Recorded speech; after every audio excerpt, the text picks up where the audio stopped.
तर ठाकरेंच्या शिवसेनेचे वरळीतील महत्त्वाचे नेते सचिन अहिर यांनी ठाकरेंना जय महाराष्ट्र करत शिंदेंच्या शिवसेनेत प्रवेश केला। आता सचिन अहिर यांच्या पाठोपाठ एकनाथ शिंदे वरळी तर ठाकरेंना दुसरा मोठा धक्का देण्याच्या तयारीत असल्याची माहिती सूत्रांनी दिली आहे। ठाकरेंचे वरळीतील कट्टर समर्थक आमदार सुनील शिंदे यांना गळाला लावण्याची शिंदेंनी तयारी केल्याची माहिती सूत्रांकडून मिळते। पाहूया त्या संदर्भातला सविस्तर रिपोर्ट। त्यांना आमच्या सोबत यायचंय तर आम्ही कशाला नाकारू? जुने लोक असताना नवीन माणसाला कसं उपसभापती देतात हा प्रश्न राज्याचे उपमुख्यमंत्री शिंदे साहेबांना विचारला पाहिजे। आमच्या लोकांनी आत्मचिंतन केलं पाहिजे।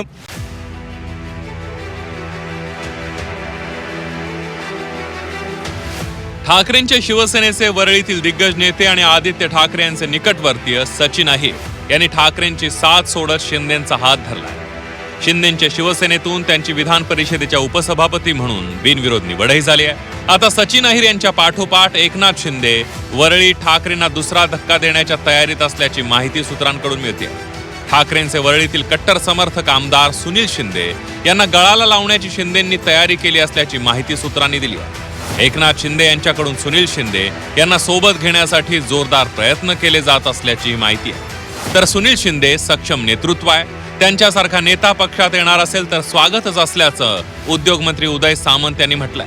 सुनील शिंदे साहेबांनी त्यांची भूमिका काल रात्रीच्या मेळाव्यामध्ये स्पष्ट केलेली आहे, परंतु त्यांनी जर इच्छा व्यक्त केली की माननीय एकनाथ शिंदे साहेबांच्या नेतृत्वाखाली काम करायचं आहे किंवा त्यांचं नेतृत्व म्हणून त्यांच्या मतदारसंघाचा विकास करायचा आहे, त्यांना आमच्या सोबत यायचं आहे तर आम्ही कशाला नाकारू? शेवटी सुनील शिंदे देखील एक सक्षम नेतृत्व त्या भागातलं आहे, अतिशय चांगल्या पद्धतीने ते काम करतात आणि असं नेतृत्व जरी आम्हाला मिळणार असेल तर आम्ही नाकारण्याचा प्रश्नच येत नाही। तर ठाकरेंच्या शिवसेनेचे आमदार सुनील शिंदे यांनी ह्या सर्व चर्चा फेटाळून लावल्या। पक्ष सोडणं अशक्य आहे, हितशत्रूंकडून अशा बातम्या पसरवल्या जात असल्याचा आरोप त्यांनी केला। अशक्य सगळ्या गोष्टी सगळ्या निराधार आहेत। हे जे कोण माझे हितशत्रू आहेत त्यांना माझ्यावर जास्त प्रेम आहे। आम्हाला माहित आहे तो कोण हितशत्रू आहेत ते, परंतु ही स्वप्न कोण बघत असतील तर अशक्य आहे। सचिन अहिर यांनी ठाकरेंच्या शिवसेनेला सोडचिठ्ठी दिल्यानंतर ठाकरेंचे वरळीतील विश्वासू आमदार सुनील शिंदे यांनी ठाकरेंना घरचा आहेर दिला होता।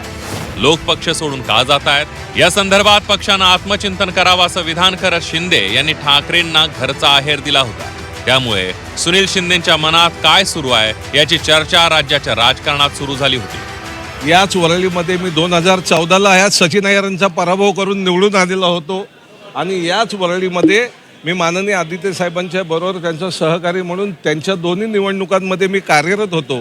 त्याच्यामुळे वरळी ही शिवसेनेची आहे, ही वरळी व्यक्तीची होऊ शकत नाही। आता ज्या असे अनेक आमच्याकडे चेहरे आहेत शिवसेनेमध्ये की जे त्यांच्याकडे शिवसेनेचा चेहरा म्हणून ओळखलं जातं आणि त्याच्यामुळे असे कोण आले गेले याच्याबद्दल मला तरी विशेष काही वाटत नाही किंवा वरळीतल्याही शिवसैनिकांना विशेष वाटत काय म्हटलं, आमच्या लोकांनी आत्मचिंतन केलं पाहिजे। माझ्या पक्षप्रमुखांबद्दल खूप आदर आहे, मी असं बोलणारच नाही त्यांच्याबद्दल।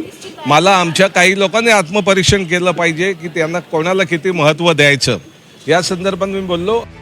तर आमदार सुनील शिंदे बोलले ते बरोबरच आहे, आम्हा सर्वांना आत्मचिंतनाची गरज असल्याचं ठाकरेंच्या शिवसेनेचे खासदार संजय राऊत यांनी म्हटलंय। शरद पवारांचे ते झाले नाही, त्याच्यामुळे ते आमचे कसे होतील हा माझ्या मनात काय प्रश्न, तरी पण त्यांचे माझे अत्यंत जिव्हाळ्याचे संबंध राहिले। हे मूळ शिवसैनिक कोणी नाही, त्याच्यामुळे आम्हाला सगळ्यांना आत्मचिंतनाची गरज आहे। जे का सुनील शिंदे बोलले ते बरोबर आहे, आम्हाला सगळ्यांना आत्मचिंतनाची गरज आहे। पक्ष हा शिवसैनिकच वाढवतो आणि मूळ शिवसैनिक, बाकी सगळी वाऱ्यावरची वरात असते, येतात जातात। सचिन अहिर यांच्यानंतर सुनील शिंदेंनाही गळाला लावण्याचे एकनाथ शिंदेंचे प्रयत्न सुरू असल्याची माहिती सूत्रांकडून मिळते। सुनील शिंदे यांनी मात्र या चर्चांमध्ये काही अर्थ नसल्याचं स्पष्ट केलंय। मात्र मागच्या काही वर्षातलं राज्याचं राजकारण पाहता राज्याच्या राजकारणात काय होईल हे कोणताही राजकीय पंडित सांगू शकत नाही, हेही तितकंच खरं आहे। ब्युरो रिपोर्ट, झी 24 तास, मुंबई।